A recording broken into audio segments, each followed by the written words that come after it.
ቆራቢ የተባለ ታርጋ የተለጠፈባቸው ሰዎች መከራቸውን ይበላሉ። አንድ ጊዜ ሱሪ ለበሰች፣ አንድ ጊዜ ቆርባ እንደዚህ አይነት ቦታ ታየች። ቆራቢ የሚባል ታርጋ የለም። ቆራቢ የሚባል ሌብሊንግ የለም። ሁላችንም ቆራቢዎች፣ ክርስቲያን ሁሉ ቆራቢ ነው።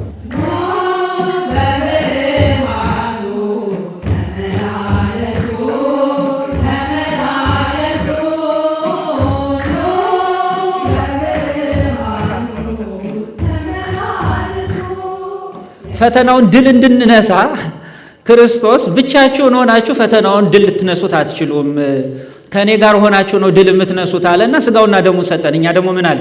አይ ስጋውና ደሙ ከተቀበልን ምን ይሆናል? ፈተና ይበዛብኛል።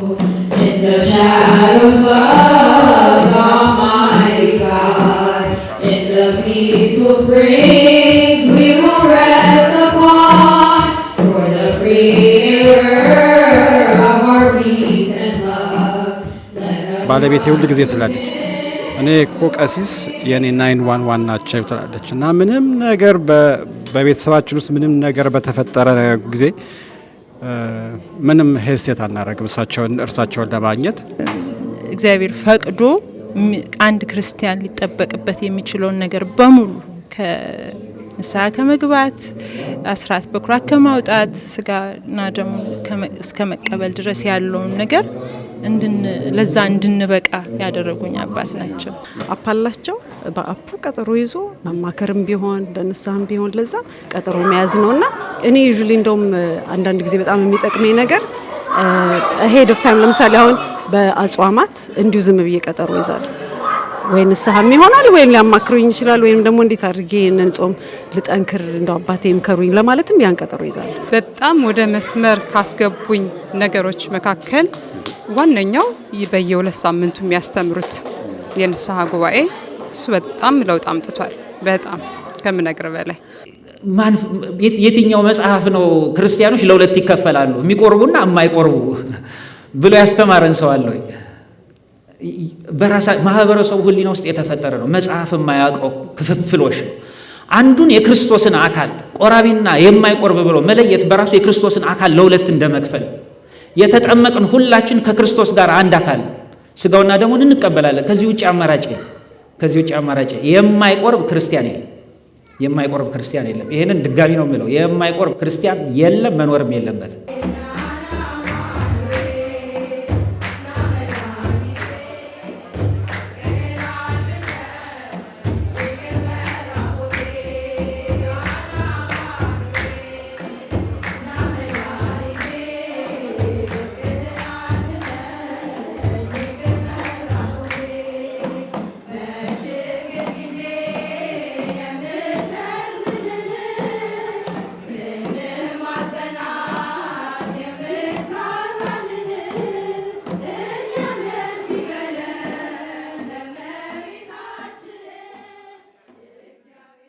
ሰላም ጤና ይስጥልኝ። የተወደዳችሁ የማርቆስ ቴሌቪዥን ተከታታዮች እንደምን ሰንብታችኋል? ዛሬ በዚህ በቨርጂኒያ ማናሰስ ነው የምንገኘው። ዛሬ ወደዚህ ቦታ የመጣንበት ምክንያት ደግሞ አንድ ትልቅ ጉባኤ እንደተዘጋጀ ሰማን። ይህ ጉባኤ ደግሞ በዚህ በቅዱስ ራጉኤል ካቴድራል አገልጋይ የሆኑት ቀሲስ ኢዩኤል የንስሐ ልጆቻቸውን ሰብሰብ አድርገው ስለ ሕይወታቸው ስለ ንስሐ ሕይወታቸው እንዲመካከሩ ያደረጉበት ጉባኤ መኖሩን ሰምተን ነው የመጣን ነው። በጉባኤው ከተሳተፍን በኋላ ግን እጅግ በጣም ግሩም የሆነ ጉባኤ እንደሆነ ነው የተረዳን ነው። እንግዲህ ቀሲስ ኢዩኤል ከ300 በላይ የሆኑ የንስሐ ልጆች እንዳሏቸው ነግረውናል። እነዚህ የንስሐ ልጆች እርስ በርስ የሚተዋወቁበት፣ የሚገናኙበት፣ የደከመው የሚበረታበት፣ የበረታው ደግሞ የደከመውን እንዲበረታ የሚያደርግበትና ሌሎችም ስራዎች የሚሰሩባቸው እንደሆነ ለመረዳት ችለናል። የዛሬው ጉባኤያችን እንግዲህ ሁላችሁም አይ ቲንክ በክሌቱ ደርሷችኋል ስትገቡ። የትኩረት አቅጣጫችን የዚህ ዓመት የሚያሳስብ ነው። መጀመሪያ ላይ ስንጀምር ካስታወሳችሁ ሊዝበርግ ምን ብለን ነበር የተነሳ ነው? በሐዋርያት ሥራ ምዕራፍ 4 ከቁጥር 32 ላይ ነው አይደል? በአንድ ልብ እንደ አንድ ቤተሰብ እየተሳሰብን መኖር እንዳለብን የሚያሳስብ ነበር። ሁለተኛ ዓመታዊ ጉባኤያችን ላይ ደግሞ እንደ አንድ ቤተሰብ ከተሳሰብን አብረን በፍቅር በደንብ ስር ሰደን መታነጽ ስላለብን ሁላችንም በጾም በጸሎት መጽሐፍ ቅዱስን በማንበብ እንድናሳልፍ የትኩረት አቅጣጫችን ነበር። እንደምታስተውሉትም በዓመት መጽሐፍ ቅዱስን የመጨረስ እቅድን ስንጓዝ እንደነበረ ታስታውሳላችሁ። በዚህ ዓመት ደግሞ ሁላችንም የትኩረት አቅጣጫችን የሚሆነው እንግዲህ አንድ ሰው አንድ ቤተሰብ ከሆነ በፍቅር በመተሳሰብ የሚኖር ከሆነ ደግሞ ምግብ ብቻውን አይበላም ማለት በቤት እንደ ሀገራችን ባህል እንደውም ብቻውን የበላ ብቻውን ይሞታል ይባላል እና መጽሐፍ ቅዱስ ደግሞ የሁላ ልፋት አባታችንም ቀሲስ ዩኤል የሚወጡት የሚወርዱት እኛ የዘላለም ሕይወት እንድንወርስ ነው አይደል? የዘላለም ሕይወት ደግሞ ለመውረስ ሁላችንም ከቅዱስ ሥጋው ከክቡር ደግሞ መቀበል አለብን። ይህን የሚያሳስብ ነው የዚህ ዓመት ትኩረት አቅጣጫችን። በኢትዮጵያ ኦርቶዶክስ ተዋሕዶ ቤተክርስቲያን እንግዲህ አስተምሮ መሰረት አንድ ሰው 7 አባቶች አሉት ይባላል። ከነዛ መካከል አንዱ የንስሐ አባት ነው። የንስሐ አባት ልጆቹን መንከባከብ አንዱ ቤተክርስቲያን የሰጠችው ኃላፊነት ነው። ብዙዎች የንስሐ አባት ጸበል ረጭተው የሚሄድ ብቻ ይመስላቸዋል። ቀሲስ ዩኤል ግን ከዚህ ያለፈ ስራ እየሰሩ እንደሆነ በዛሬው ጉባኤ ተረድተናል። በተለይም ቴክኖሎጂውን በመጠቀም አፕ በመስራት በዚህ አፕ መሰረት የንስሐ ልጆቻቸው ቀጠሮ በማስያዝ ሁልጊዜም እንደሚያገኟቸው ትምህርት ለሚያስፈልጋቸው ደግሞ ትምህርት እየሰጡ ህይወታቸውን በመንፈሳዊ ህይወታቸውን እንዲያሳድጉ የንስሐ ህይወታቸውን እንዳጎለብቱ ከዛም አልፎ ደግሞ መጨረሻ የሆነው ወይም ደግሞ ለመንግስተ ሰማያት መግቢያ የሆነውን ቅዱስ ሥጋውን ክቡር ደሙን እንዲቀበሉ በማድረግ በኩል ቀሲስ ዩኤል ተሳክቶላቸዋል። ስለዚህ ቆራቢዎች የሚባል ምድብ የለም። ሁላችንም ቆራቢዎች ነን። ተስማምታችኋል? ቢያንስ እሱን ቃል እንዳትጠቀሙ እሺ። ክርስቲያኑ ሆና እንዴት እንደዚህ ታደርጋለች ማለት ይቻላል። ለክርስቲያን የማይገባ ስራ ከሆነ እየሰራች ያለች ወይ እየሰራ ያለው እንጂ ቆራቢ ሆኖ አይባልም። ሁላችንም ቆራቢዎች ነን። ሌላው ይሄ እንኳን ብዙ ጊዜ ከእናት ከአባቶቻችን የምንሰማው ነው። ትቀሰፋል። አደራም በዚህ እድሜ ትቀበልና ትቀሰፋል። ጌታ የሁሉ መከራ ያየው በመስቀል የተሰቀለው ሊቀስፈን ከሰማይ የወረደው ሊቀስፈን የሚቀስፍ ነገር ለመስጠት እንዴት እንደዚህ ይባላል? ይሄ እንደው በስጋውና በደሙ ላይ እንደው የማይገባ ነገር መናገር ነው። ሕይወት የሆነውን ነገር እንዴት ቀሳፊ እናደርገዋለን? እንደ መቅሰፍት እናየዋለን። ስጋውና ደሙ ቀሳፊ አይደለም። ቀሳፊ አይደለም። እሱን እመጣበታለሁ። ለምንድን ነው መቼ ሲሆን ነው የምንቀሰፈው የሚለው። ሌላው በጣም የሚገርመኝ ነገር ፈተና ይበዛብኛል ስጋውና ደሙን ከተቀበልኩ የሚለው እንደው ምን አይነት ህብረተሰብ እያሳደገ እንደሆነ በጣም የሚያሳዝን ነገር። ፈተናውን ድል እንድንነሳ ክርስቶስ ብቻችሁን ሆናችሁ ፈተናውን ድል ልትነሱት አትችሉም፣ ከእኔ ጋር ሆናችሁ ነው ድል የምትነሱት አለና ስጋውና ደሙን ሰጠን። እኛ ደግሞ ምን አለ? አይ ስጋውና ደሙን ከተቀበልን ምን ይሆናል? ፈተና ይበዛብኛል። ምን እያለን እንደሆነ ትንሽ ልብ ማለት ያስፈልጋል። ጌታ ከሰማይ የወረደው ፈተናችንን ሊያቀል እንጂ ፈተና ሊጨምርብን አይደለም። ጌታ ከሰማይ የወረደው ፈተናችንን ሊያቀል እንጂ ፈተና ሊጨምርብን አይደለም። ደግሜ ያልኩት አውቄ ነው። ጌታ ከሰማይ የወረደው ሕይወት ሊሆነን እንጂ ሊቀስፈን አይደለም። ለመቅሰፍማ ከላይ ሆኖ መቅሰፍትን ይልካል ነበር ወይ? ለምንድን ነው በመስቀል ላይ መሰቀል ያስፈልገው? ሕይወት ሊሆነን እንጂ። ስለዚህ ቅዱስ ሥጋውን ክቡር ደሙን እንደሚቀስፍ ነገር አድርጎ ማሰብ ተገቢ አይደለም፣ ክርስቲያናዊ አይደለም። ይህንን ከህሊናችን ማውጣት ያስፈልጋል። ቅዱስ ጳውሎስም በአንደኛ ቆሮንቶስ ምዕራፍ 11 ላይ ነግሮናል። ሳይገባን ሳንዘጋጅ የምንቀበለው ከሆነ ሥጋውና ደሙ መቅሰፍት ይሆንብናል። እውነት ነው። ግን ለዚህ ምሳሌ አንድ ነገር ላንሳኔ። ከሐኪም ቤት መድኃኒት ሲሰጠን ሳይድ ኢፌክቱ ይነገረናል አይደል? አይነገረን? መድኃኒቱን እንዴት ባለ ጥንቃቄ መውሰድ እንዳለብንም ይነገረናል። ልክ ነው አይደል? በጥንቃቄ ካልወሰድ ነው መድኃኒቱ ማዳኑ ይቀርና ሌላ መጥፎ ነገር ሊያስከትል እንደሚችል ሐኪሞች ሁሉ ጊዜ ይነግሩናል። ያ ማለት መድኃኒቱን አትውሰዱ ማለት ነው እንዴ? ነው ክርስቲያኖች? መንገድ ላይ ስታሽከረክሩ መኪና ሕግ ተከትላችሁ ንዱ። ሕጉን ካልተከተላችሁ አደጋ ይደርስባችኋል ማለት መኪና ይዛችሁ መንገድ ላይ አትውጡ ማለት ነው እንዴ? ለስጋዊ ሕይወታችን እንደዚህ ብለን የማንተረጉመው ለምንድን ነው? ለነፍሳችን እንደዛ የምንተረጉመው እና ስጋውና ደሙን ጥንቃቄ ይፈልጋል። አዎ ልናደርገው የሚገባን ነገር አለ። አዎ እሱን ተከትለን ሕይወት ወደ ሆነው ነገር መድረስ ነው እንጂ አይ ጥንቃቄውን ሳላደርግ ቀሰፋለሁ ብሎ ማሰብ ተገቢ ህሊና አይደለም።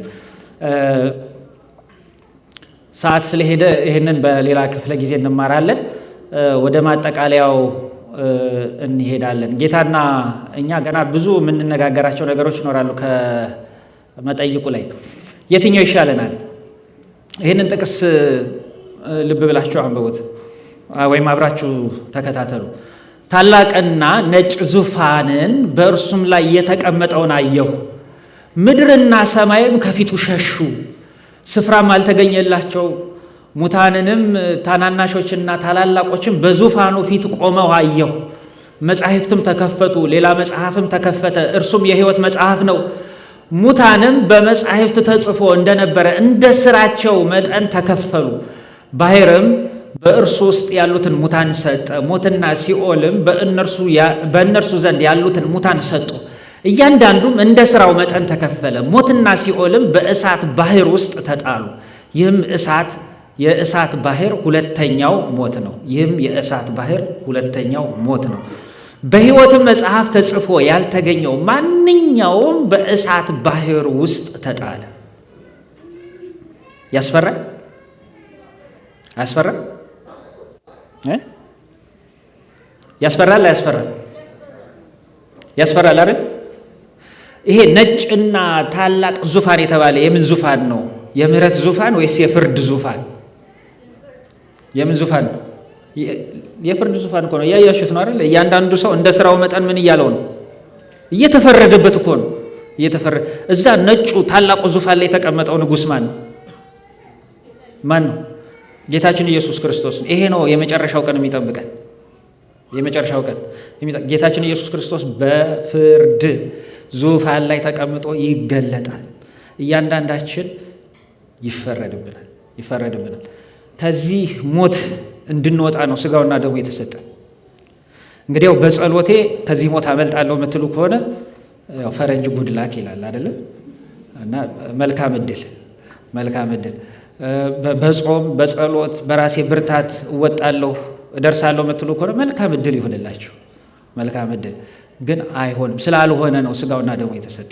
ዛሬ የተረዳን ነው ያነጋገርናቸውም የጉባኤው ተሳታፊዎች የእሳቸው ልጆች የነገሩን ይሄ ነው። ጉባኤው ምን ጉዳዮች ተነሱበት? በጉባኤው የሚሳተፉ የእሳቸው ልጆችስ በሕይወታቸው ምን ለውጥ አመጡ? እንደዚህ አይነት መሰባሰብ ውስጥ ለእነሱም ሆነ አብረዋቸው ላሉ በቀሲስ ዩኤል በኩል እህትና ወንድም የሆኑ የቀሲስ ዩኤል ልጆች ምን ይጠቅማቸዋል የሚለውን ጠይቀናቸዋል። ከነሱ ጋር ያደረግነውን ቆይታ እንድትከታተሉ በዚሁ እንጋብዛቸዋለን። በነገራችን ላይ በኢትዮጵያም ሆነ በተለይም ደግሞ በዚህ እኛ በምንኖርበት በሀገረ አሜሪካ አንድ ሰው ብዙ የሚያስጨንቀው የሚያሳስበው ጉዳይ አለ። ይህንን የሚያስጨንቀውንና የሚያሳስበውን ጉዳይ ቀለል የሚያደርገው ደግሞ ወደ ቤተ ክርስቲያን በመሄድ የንስሐ አባቱን በማግኘት ነው። የንስሐ አባት አንዳንዶች 911 ነው ብለውም ነግረውኛል። በምን ከዝግጅቱ የምታገኙት ይሆናል።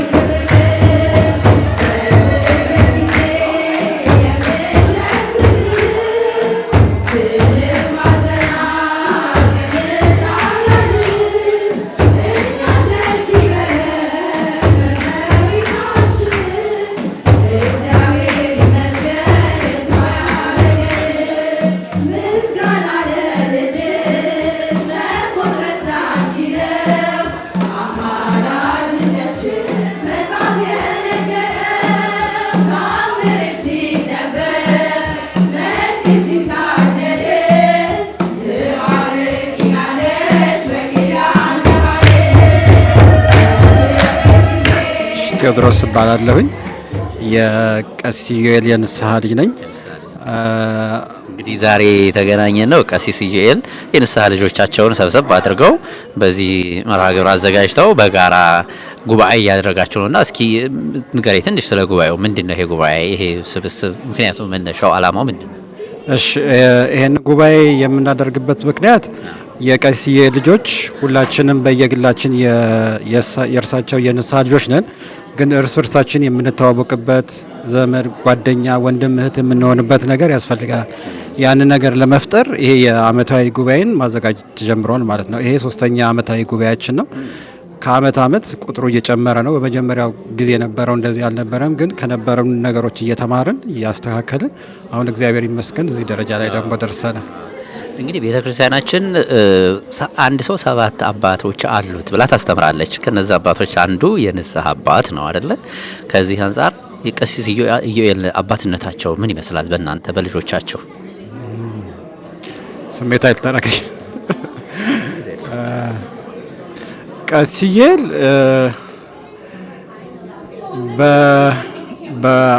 በካህንነታቸው በኑሯቸውም የሚያስተምሩ አባት ናቸው። እውነቱን ለመናገር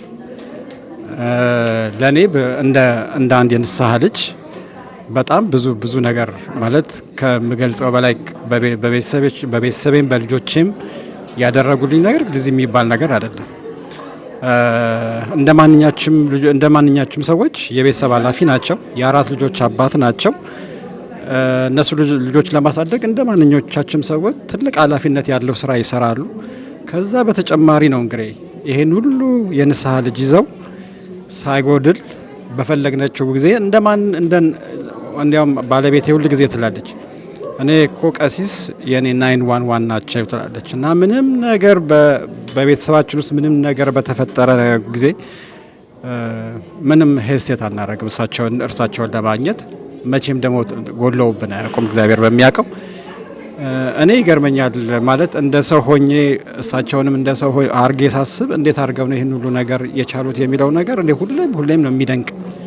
ከዛ በተጨማሪ ደግሞ የንስሐ አባትነታቸው ሳያንስ ደግሞ ማለት በእኛ በንስሐ ህይወታችን የሚያደርጉት እኛን ለማስተማር የሚያደርጉት አስተዋጽኦቸው ሳያንስ ደግሞ እንደምታዩት ደግሞ ነገራቸው በጣም እየሰፋ ነው። እስከ አሁን እንደምታዩት ወደ ነን ፕሮፊት ኦርጋናይዜሽን እያደግን ያለ ነው እና ቀሲስ ኢዮኤልን እኔ እንዴት ብዬ ልገልጻቸው እንደምችል አላረግም፣ እግዚአብሔር በሚያውቀው። ግን በጣም በቃ እግዚአብሔር ባርኮ የሰጣቸውን ኃላፊነት የሚያውቁ የሰጣቸውን እዚህ ዓለም ላይ የተሰጣቸውን ኃላፊነት በደንብ የሚያውቁ አባት ናቸው ነው ማለት የምችል።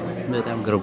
እስኪ አንድ ካህን በኢትዮጵያ ኦርቶዶክስ ተዋሕዶ ቤተክርስቲያን የተሰጠው ኃላፊነት አለ። ክህነቱን ሲረከብ ምእመናንን የንስሐ ልጆቹን እንዴት አድርጎ ወደ ንስሐ ህይወት፣ ወደ መንፈሳዊ ህይወት፣ ወደ ቅዱስ ስጋውና ክቡር ደግሞ ማቅረብ እንዳለበት ቤተክርስቲያን የሰጣቸው ተልእኮ አለ። ከዛ አንጻር ቀሲስ ኢዮኤል በእናንተ ህይወት ላይ ምን ጨምረዋል? ምን አድርገዋል? እስኪ ይህን በማድረጋቸው እሳቸው ኃላፊነታቸው እየተወጡ ነው ብለህ የምትገልጸው ነገር ምንድን ነው? እሺ እንግዲህ እንደ ንስሐ አባትነት ምንድን ነው አንድ ካህን ለንስሐ ልጆች መስጠት የሚችለው ነገር? አንደኛው ትልቁ ነገር ትምህርት ነው አይደል? ስለ ንስሐ ህይወት ማስተማር ነው። ያን በማድረግ አኳያ ለሁላችንም በጋራ በሚሆን በየ15 ቀኑ የዙም ትምህርት አለን። በየ15 ቀኑ ትምህርት ይሰጡናል። ሁለተኛ ነገር ደግሞ እንደ ግላችን ደግሞ እንደ ቤተሰብ እንደገና ደግሞ በየግላችን ደግሞ እኛ ልናገኛቸው በምፈልግበት ሰዓት ደግሞ እናገኛቸዋለን። በዛም ትምህርት ይሰጡናል። ንስሐ ገብተን ቅዱስ ቁርባኑን መቀበል ስንፈልግ ከመሬት ተነስተን ዝም ብለን የምናደርገው ነገር ስላልሆነ በዛ ላይ ደግሞ በቤተሰብ ደረጃ በግል ደረጃ ደግሞ እየተገናኘን የሚያስተምሩን ነገር አለ ማለት ነው። ምንም ያላቸውን ነገር ሁሉ ነው የሚጠቀሙት። በግል እናገኛቸዋለን። እንደገና ደግሞ በስልክ ልናገኛቸው በምንፈልግበት ሰዓት ደግሞ በስልክ እናገኛቸዋለን። ከዛ ደግሞ አሁን ለምሳሌ ከኔና ከባለቤቴ ጋር በጋራ ያላቸው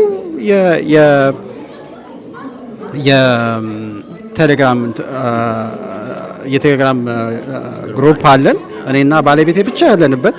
እንግዲህ ይሄ ነገር ለሁሉም ቤተሰብ ያለ ነገር ነው ማለት ነው። በየግላችንም ያገኙናል።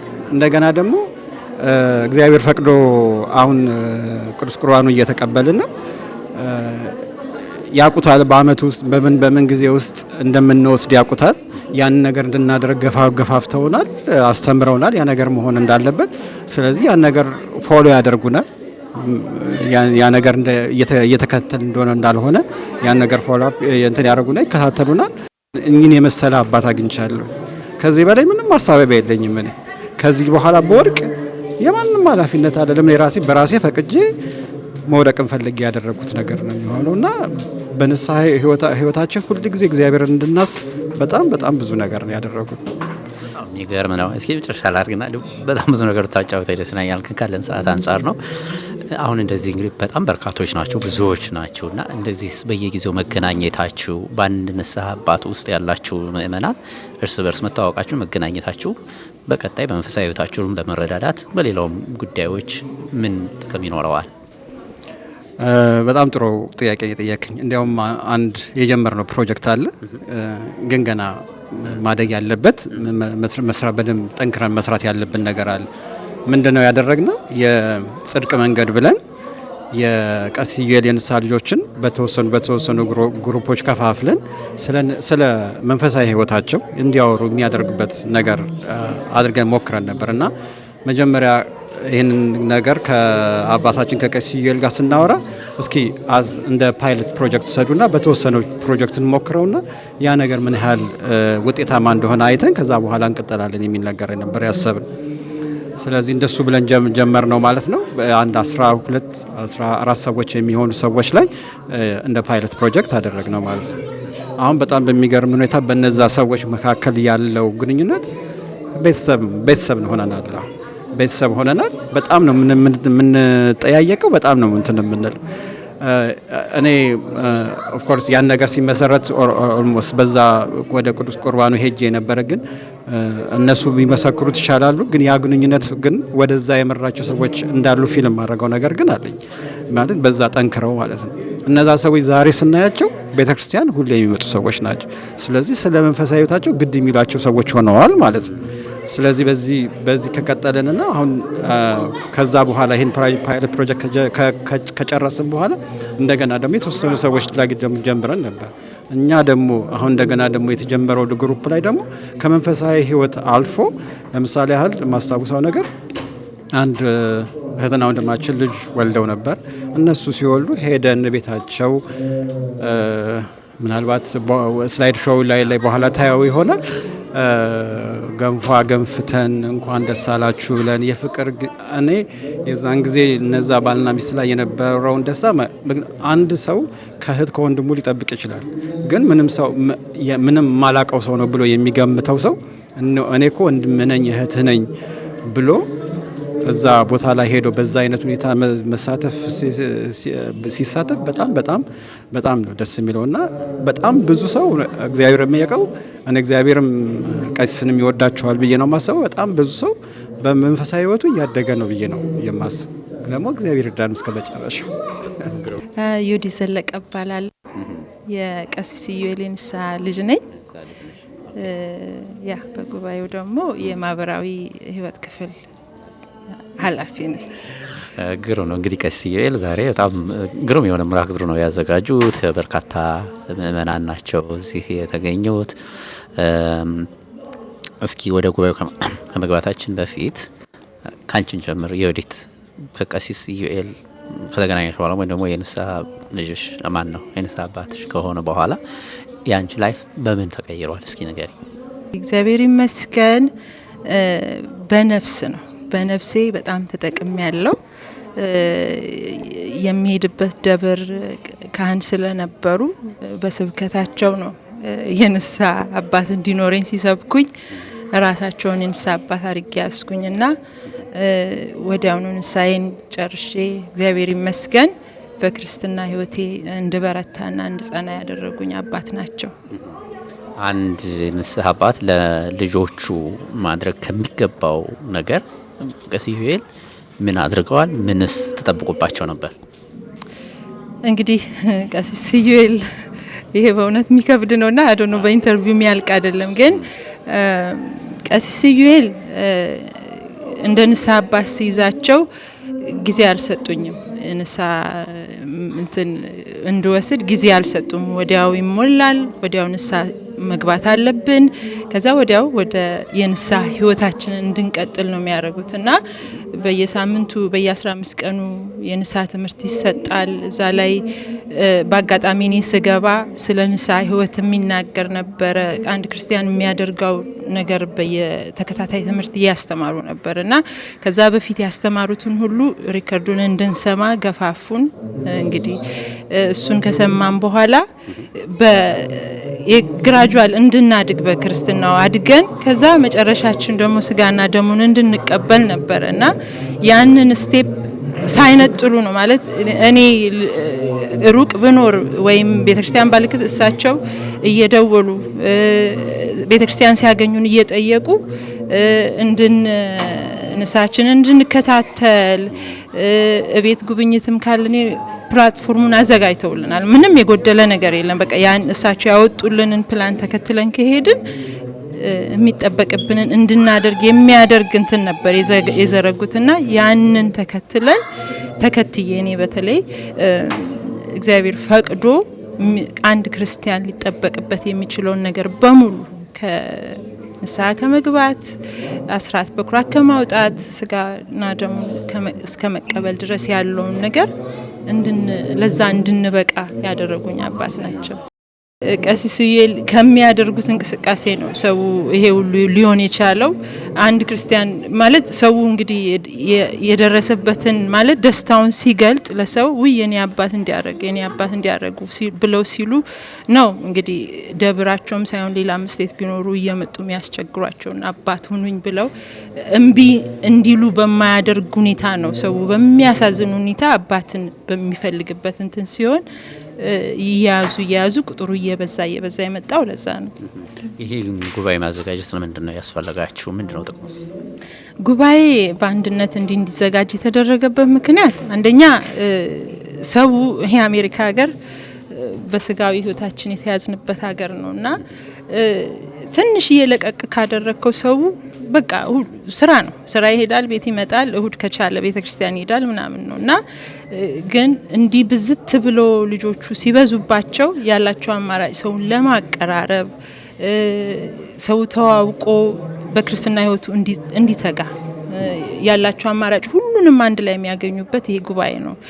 ኦንላይን ላይ ትምህርት ቢኖርም የሚገባው አነስተኛ ሰው ነው። ሁሉም ናይት ይሰራል ምን ይሰራልና ሁሉንም ማግኘት አይቻልም። ይሄ ጉባኤ ግን አንድ ቤተሰብ ሆነን የምንገናኝበት ነው። ፍቅርን ሼር የምናደርግበት ትምህርትን የምንማርበት ጉባኤ ነውና ብዙ ሰዎች በዛ ጉባኤ መደረግ ከተጀመረም በኋላ ያለውን ኢፌክት አይተናልና ለዛ ጥቅም ተብሎ ነው የሚዘጋጀው። አሁን እንግዲህ የአንድ ንስሐ አባት ልጆች ያው እንደ አንድ ቤተሰብ ይቆጠራሉ አይደለ? እና ብዙ ናችሁ፣ ግን ትተዋወቃላችሁ፣ ትገናኛላችሁ፣ በተለያየ መንገድ ትግባባላችሁ። ምን ይመስላል የእናንተ ግንኙነት? እንግዲህ እንደ አጋጣሚ ሆኖ በዛ ላይ የምሰራው እኔ ነኝና እንዲህ በየክፍላት የተከፋፈላል። አሁን የክርስትና ህይወት ክፍል የሚያስተባብረው ወንድሜ ከፋፍሎ በግሩፕ በየአካባቢው ከፋፍሎ ቡድን ሲሰራ እኔ እንደ ማህበራዊ ህይወት ሁሉም እንዲገናኙና በሀዘን በደስታ በህመም መጠያየቅ እንዲኖር እሱን ኢምፕሊመንት እናደርጋለን። ደስታ ሲኖር ሰርግ ኖረ ግራጁዌሽን ኖረ የንስሐ ጉባኤ ነው እንግዲህ ጉባኤ ነው። በጣም እየተከታተልን እንደ ክፍል እንደ ማህበራዊ ህይወትነቴ ያንን ሪሌሽንሺፕ ማምጣት ስላለብን እንደራረሳለን። ምንም የማንተዋወቅ በሁለት አመት ውስጥ እንግዲህ እግዚአብሔር ፈቅዶ ሶሻብል መሆንም አንድ ነገር ነው። ግን ይሄንን ሁሉ ቤተሰብ አግኝቻለሁ። እኔ ከአንድነቴ ወደ ይሄ ሁሉ ቤተሰቤ ነው። አሁን እህቴ ወንድሜ ናቸው። ከንሳ በቃ እግዚአብሔር ይመስገን በእውነት በሚደንቅ ሁኔታ የሚገርም ፍቅር ያየንበት ህብረት ሆኖልናል። እግዚአብሔር ይመስገን። አሁን እንግዲህ በዚህ ሀገር እንዳልሽው ብዙ ሰው በስራው ብዙ ወጣ ወረዶች ያሉበት ስለሆነ ከቤተክርስቲያን የሚጠፋ ራሱንም በተለያየ ነገር ቢዚ የሚያደርግ መንፈሳዊ ህይወቱን የሚጎዳ ነገሮች ብዙ ይኖራሉ እና ከዛ አንጻር የእናንተ መገናኘት እንደዚህ ደግሞ ትጉ በሆኑ አባታችሁ ስር መሆን እርስ በርስ አንዱ ሌላውን በማበርታት በኩል ምን ያህል አስተዋጽኦ አድርጓል? እስኪ ለምሳሌ የምትጠቅሽልኝ ነገርም ካለ እስኪ ንገሪኝ። እንግዲህ በማበረታታት ደረጃ የትምህርቶች አሉ አይደለ? የንስሐ ጉባኤው የሚገርምህ በሳምንት ከሰኞ እስከ እሁድ ድረስ ፕሮግራሞች አሉት። በተለያዩ ፕሮግራሞች እና ውዳሴ ማጥናት፣ ውዳሴ ማርያም ማጥናት፣ ቅዳሴ ተሰጥኦ ማጥናት ምናምን ሊሆን ይችላል እና በተለይ ደግሞ የጽድቅ መንገድ ላይ ሁሉም የራሱን ችግር የሚያወራበት ፕላትፎርም ነው እና እዛ ላይ ስንገናኝ ያለፋችሁበት የክርስትና ህይወት ምን ይመስላል? አሁን ያለንበት ምን ይመስላል? ምን ተደረገላችሁ? አሁን የምትጠይቀኝን ጥያቄ እዛ ላይ እንጠያየቃለን እና የአንዱ ህይወት አንዱን እንዳስተማረው ራሳቸው ምእመኑ ነበረ ሲመሰክር የነበረው።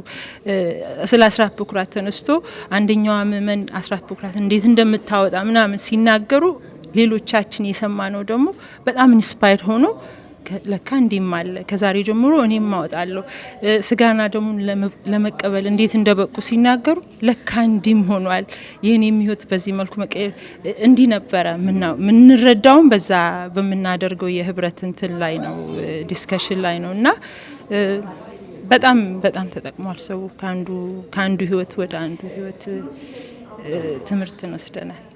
በቀጣይ ሳይሆን እንግዲህ እንዳለግሉ ብዙ ነው ምእመኑ እንደ ህብረትም ነው ደግሞ በየጊዜው የምትገናኙ ናችሁ እና ይሄ ህብረት ራሱን መንፈሳዊ ህይወቱን በመጠበቅ በማሳደግ በመንከባከብ በኩል የሚሰራው ስራ እንዳለ ሆኖ ምን አስባችኋል? ምን አቅዳችኋል? ወደፊት ደግሞ ምን ለማድረግ አስባችሁ ከዚህስ በላይ?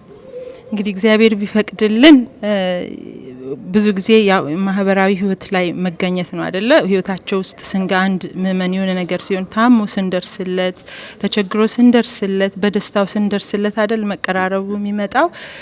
ከዛ ውጪ ደግሞ ጉዞችን ገዳምን እንዲህ ታሪካዊ የሆነ ቦታ ግን ክርስትና ላይ ያተኮረ ቦታዎችን አንድ ላይ የሄድን በመጎብኘት በዩዞቹ ደግሞ አሁን ልጆቹ ናቸው ራሳቸውን እንዲመሩ ያንን መንገድ አመቻችተንላቸዋል እና እርስ በርስ ተገናኝተው እርስ በርስ ተዋውቀው ለራሳቸው ለህይወታቸውና ለመጪው ህይወታቸው የሚጠቅማቸውን ነገር ፕላን እያደረጉ እንዲሰሩ እንግዲህ ይሄንን ያመሳሰሉ በተለያዩ ክፍላት ነው እንግዲህ እቅዱ የሚሰራውና በእቅድ ነው አመታዊ እቅድ ይወጣል። ያንን እቅድ ያንን ግብ ለማሳካት ነው የምንሄደው። ልጆቻችሁስ አሁን እናንተ እንግዲህ ምንም ቢሆን በትምህርትም በምንም ያው ከቤተክርስቲያን ያላችሁት ህይወታችሁን በዛ መልኩ እየመራችሁ ነው። አሁን ትልቁ ችግር ልጆቻችን ላይ ነው። እናንተ ልጆች ቀሲስ ዩኤል እንግዲህ የእናንተ ልጆች የእሳቸውም ልጆች ናቸው እንበለና ምን ላይ ነው ያሉት? እነሱንስ እንዴት ነው የሚከታተሏቸው? እንግዲህ ወጣቶችን እንዳልኩ በወጣቶቹ እንዲሆን እያደረግን ነው። ታዳጊ መሀል ላይ ላሉት ደግሞ የሙቀት ጊዜና የዊንተር ጊዜ እየተገናኙ በተለይ በበጎ አድራጎት ክፍል ላይ ልጆቹ ራሳቸው በጎ አድራጎትን እየለመዱ እንዲመጡ የታመመ እንዲጠይቁ በፖስት ካርድ እየጻፉ እንዲልኩ ለተቸገሩ ምግብ ፓክ እንዲያደርጉ ያንን ትንንሽዬ ተግባር የክርስቲያናዊ ምግባርን እያስተማርን እያሳየን እሱን እየሰራንበት ነው። እሱን እናስቀጥላለን። በደንብ አበርክተን እንሰራበታለን። እንግዲህ በተቻለን አቅም በህይወትም እንግዲህ እንደሱ እንዲሰሩ ነው የምናደርገው። አሁን ወደ ወጣቶቹ ራሳቸውን እንትን እንዲሉ ያደረግ ነው። ቀሲስ ዩኤል ከላይ ሆኖ እየመሯቸው እቅዳቸውን እየፈተሹ እያዩ ያንን እንዲያደርጉ ነው። ብዙዎቻችን እግዚአብሔር ይመስገን እኛ ጋር ትንሽ ጠንከር ብለን በደብራችን በደብረ ኃይልም ልጆች ላይ እንዲሰራ ከዛ ጋር እያገናኘን እዛ ላይ እንዲገቡ ወላጆችን እንገፋለን። ቤተክርስቲያን ውስጥ እንዲታቀፉ ማለት ነው ከኛም ባለፈ።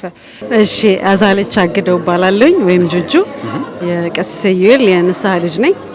ዛሬ እንግዲህ የተገናኘን በዚህ ጉባኤያችሁ በጣም ጥሩ የሆነ መርሃ ግብር አዘጋጅታችሁ ነው የተገናኘን። እስኪ ወደ ጉባኤው እንገባለን። ግን ከቀሲስ ዩኤል የንስሐ አባትሽ ከመሆናቸው በፊት እንዴት ነበረ መንፈሳዊ ህይወትሽ? ደግሞ የንስሐ አባት ጋር የሚኖራችሁ ግንኙነት ምን ይመስል ነበር? እስኪ ከቀሲስ ዩኤል ንስሐ አባት በፊት በጣም ጥሩ የሆነ ለቤተሰቤ የሚሆን ንስሐ አባት በጣም ፈልግ ነበር። በጣም ጸልይ ነበረ። እንግዲህ ልጆቼ እዚህ ሀገር ተወልደው ያደጉ ናቸው። ባለቤቴ እዚህ ሀገር ያደገ ነው። ስለዚህ ለኔ ብቻ ሳይሆን ለቤተሰብ በሙሉ የሚሆን ብዙ አንደርስታንዲንግ የሚኖረው ሁላችንንም እንደየኒዳችን የሚያዩ አባት በጣም ፈልግ ነበረ። በጣም ብዙ አባቶች አሉ፣ ግን በጣም ጸለይኩኝና በጸሎቱ መሰረት አንድ ቀን ያው ወሰንኩኝ። እግዚአብሔር ፈቃዱ ሆነ የቀሲስ ዩኤል ልጅ አደረገኝ። በእውነትም በጣም የተጉ አባት ናቸው። በጣም የእያንዳንዳችን ነፍስ የሚገዳቸው አባት ናቸው።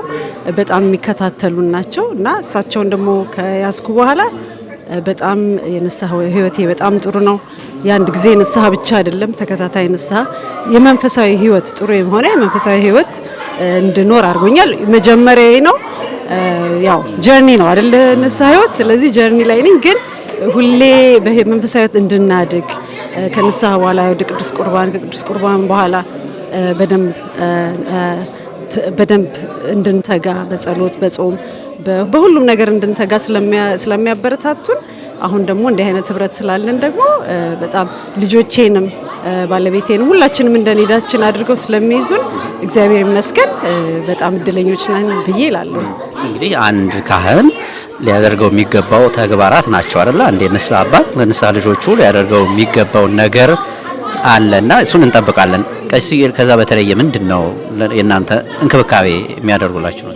እኔ ቀሲስ ሁሉም ናቸው፣ ግን ከቀሲስ በጣም ትልቅ አንደርስታንዲንግ ምንም ጃጅመንት ሳይኖራቸው በጣም አንደርስታንድ አድርገውን በየቋንቋችን ልጆቼ እንግሊዘኛ ተናጋሪዎች ናቸው፣ ባለቤቴም ሞስሊ እንግሊዘኛ ተናጋሪ ነው። በጣም አንደርስታንድ አድርገውን ናሩን ሌላ ደግሞ በጣም በንስሐ እንድንተጋ ለንስሐ ለስጋ ደግሞ እንድንቀርብ እንድንበቃ የሚያደርጉ ናቸውና አላማ ከሌለን አላማ እንዲኖረን እንዲሁ ዝም ብሎ ህይወት እንዳይመሽ እንዳይነጋ በአላማ እንድንኖር ለሌላ ሁሉ ጊዜ እኔ እንደውም የመጀመሪያ ጊዜ አግኝቻቸው ሁሌ መጀመሪያ ሲያነጋግሩኝ ለቅዱስ ቁርባን እንዴት ነው are you working on it ምናምን ሲሉኝ ገና ነኝ ሁሌም እንደው ቅድምም እንደተባለው ብዙ ምክንያት አለኝ፣ ብዙ ነገር ደረደርኩኝ። ግን አንዱ ምክንያት ደግሞ እውነት ምክንያት እንዳልሆነ እና ነው ሊዳ ደግሞ በዓለም ላይ ሁሌ አንድ ነገር በቅድ ነው የምንሰራው። መንፈሳዊ ህይወታችንም ለምን እቅድ የለውም? ለቅዱስ ቁርባንም እንድንቀርብ ደግሞ ለምን እቅድ የለውም? እና ትልቅ ነገር የነገሩኝ ነገር ቢሆን በእቅድ ዛሬን ካልቻል ለሚቀጥለው አመት እንድንችል ሌትስ ወርክ ኦን ኢት የሚያደርጉን ቻሌንጆች ካሉን በህይወታችን ውስጥ ማስተካከል ያለብን ነገር ካለ እሱን እንዳደርግ በጣም ረድተውኛል። እግዚአብሔር ይመስገን። እንግዲህ እሱንም ሁሉንም ነገር አልፎ ይሄው አሁን እንግዲህ ከእግዚአብሔር ጋር በቅዱስ ቁርባን ህይወት እንገኛለን። አሁን እንግዲህ እንደዚህ አይነት ጉባኤዎች እርስ በርስ እንድትተዋወቁ አንዱ የሌላውን ህይወት እንዲማርበት እንዲያውቅ ይረዳዋልና እንደው ሰዎችን ከንስሐ ህይወት የሚያረቃቸው መንፈሳዊ ህይወታቸው እንዲደግሙ የሚያደርጋቸው ወደ ቅዱስ ሥጋው ክቡር ደሙ እንዳይቀርቡ የሚያደርጋቸው ነገር ምንድነው እናንተ የተረዳችሁት? እንግዲህ መጀመሪያ እኔ ከንስሐ ሲጀምር በራሴም ህይወት ውሳኔ በቃ የንስሐ ህይወት እኖራለሁ። ንስሐ ገብቼ ከንስሐም አንድ ጊዜም ብቻ አይደለም ደግሞ በፕላን እኖራለሁ። ዛሬ ንስሐ ገባሁ፣ ለሚቀጥለው አብይ ጾም ደግሞ እንደገና ንስሐ ገብቼ ደግሞ ለቅዱስ ቁርባን በቃለሁ የሚለውን ነገር ግን ሲጀምር ውሳኔ አለመወሰን ነው። ያንን ነገር እንዳናረግ ደግሞ የሚያደርጉን ነገር ደግሞ ዝም ብሎ መኖር ዛሬም ነገም ዛሬ የምታረገውንም ነገ ከደገምከው ያው ነው። ቅድምም እንደተባለው ደግሞ በጣም ኮመን የሆነው ደግሞ ፍራቻ ነው። በወድቅስ እንወድቃለን። ያኮ ንጹም ስለሆነን አይደለም ንስሐ የምንደርሰው፣ ለስጋው ደግሞ የምንበቃው ንጹህ ስለሆነን አይደለም። እግዚአብሔር ያነሳናል፣ ከወደቅንበት ይቅር ይለናል። በሱ ቸርነት በሱ ደግነት ነው እንጂ እኮ በእኛ ስራም በእኛም ንስሐም በእኛም አይደለም። በሱ ምህረት ነው፣ በሱ ቸርነት ነው፣ በሱ በፍቅሩ ነው ያለ ነው። ስለዚህ አይ ቲንክ መውደቅና መነሳት አለ። ይሄ ታወቀ ነው። ላለመውደቅ መሞከር፣ ከወደክ ደግሞ ቶሎ ተነስተህ ንስሐ መግባት እና አይ ቲንክ ብዙ ሰዎች የሚፈሩት ኃጢአት ብሰራስ እኔ ብቁ ነኝ ወይ? እኔ ብቁ ነኝ ብዬ ማስብ ከሆነ ደግሞ ብቁ እንድሆን መትጋት መስራት አለብኝ እና እያንዳንዱ ህይወታችን ውስጥ ያለውን ነገር ማድረግና ከንስሐ አባት ጋር ያለው ግንኙነት በጣም ኢምፖርታንት ነው ብዬ እላለሁ። እኔ ንስሐ አባት አላቸው ግን እንደዚህ የመገናኘቱ ነገር ፍሪኩዌንሲው ብዙ አይደለም። አንዳንዶቹ በስልክ ብቻ ሊያወሩ ይችላሉ። አንዳንዶቹ ደግሞ በሳምንት አንድ ቀን ቤተክርስቲያን ሲመጡ ብቻ የሚያገኟቸው ሊሆን ይችላል። ለሌሎቹም ትምህርት እንዲሆን የእናንተ የግንኙነት መስመር ምን ይመስላል? እንዴት ነው የምታገኟቸው? ምን ያህል ጊዜ ስትገናኛላችሁ? ብዙ ጊዜ ቀሲስ ይል በጣም ኦፕን ናቸው። ቴክስት ልናረጋቸው እንችላለን፣ ቴክስት ይመልሳሉ። ስልክ እንደውላለን፣ ስልክ ይመልሳሉ። ባይመልሱም እንደኛ ህይወት ያላቸው ቤተሰብ ያላቸው ሰው ናቸው፣ ስራ ያላቸው ሰው ናቸው። እኛም ቢዚ ነን። ባይሆንም ግን ይመልሳሉ። ወይም ደግሞ ቀሲስ በጣም ፈልጎታለሁ ምናምን ካልናቸው ደግሞ ይሄ ሁሉም ልጅ እያለ ሂ ቴክስስ ታይም በደንብ አድርገው መመለስ እና አይ ቲንክ መጀመሪያ ጥሩ የሆነውን ኮሚኒኬሽን መፍጠር ማለት እንግዲህ ምንም ነገር 6 ወር 7 ወር ጠፍቶ እንደገና መልሶ ያንን ሪሌሽንሺፕ ለመፍጠር እንደገና ሌላ ጊዜ ይፈልጋልና ኮንሲስተንትሊ ፎሎ አፕ እያደረጉ እኛ አሁን ለምሳሌ በቀጠሮ ማለት ደንበኛ አፕ አላቸው። በአፑ ቀጠሮ ይዞ መማከርም ቢሆን ለንስሐም ቢሆን ለዛ ቀጠሮ መያዝ ነውና እኔ ዩዥሊ እንደውም አንዳንድ ጊዜ በጣም የሚጠቅመኝ ነገር ሄድ ኦፍ ታይም ለምሳሌ አሁን በአጽዋማት እንዲሁ ዝም ብዬ ቀጠሮ ይዛለሁ። ወይ ንስሐም ይሆናል ወይም ሊያማክሩኝ ይችላል ወይም ደግሞ እንዴት አድርጌ ይህንን ጾም ልጠንክር እንደው አባቴ ይምከሩኝ ለማለትም ያን ቀጠሮ ይዛል። ስለዚህ በዛ መሰረት ያን ሪሌሽንሺፕ ታጠብቀዋለ ማለት ነው። እና ያ ሲሆን ስንደውል ያማክራል። ቤተክርስቲያን ስንሄድ አንድ አፍታም ቀስዬ እንደዚህ ነው ብለን ስንላቸው ያማክሩናል። እና ሪሌሽንሺፑን ማጠንከር ልክ እንደማንኛውም ቅርብ ሊሆንልን እንደምትፈልገው ሰው እንደውም ከማንኛውም ሰው እኔ የንስሐ አባት በጣም ኢምፖርታንት የሆነ ግንኙነት ነው። በጣም ለዓለምም ለነፍስም ለሁሉም ይገምታሉ። እሺ በጣም ግሩም ነው። እንግዲህ የእናንተ ህብረት ወይ መሰባሰባችሁ እርስ በርሳችሁ ከመደጋገፍ ከመረዳዳትም ባለፈ ሌሎችንም መደገፍ መርዳት ይኖርባችኋል ያስባለሁ። በዚህ ዙሪያ ምን እየሰራችሁ ነው የምትገኙት? ኦኬ ሶ በቻሪቲ በበጎ አድራጎት በኩል አንዳንድ ነገሮች እየተንቀሳቀስን ነው። ላለፉት 2 ዓመት ከግማሽ መጀመሪያ በዚህ ህብረት በደንብ እንደዚህ ስንደራጅ 2 አይነት እቅዶች ነበሩን። አንደኛው በኮሚኒቲው አካባቢያችን ያሉትንና ከዛ ደግሞ በኢትዮጵያ ደግሞ ልንረዳቸው የምንችላቸውን ደግሞ ተግባሮች ማለት ነው።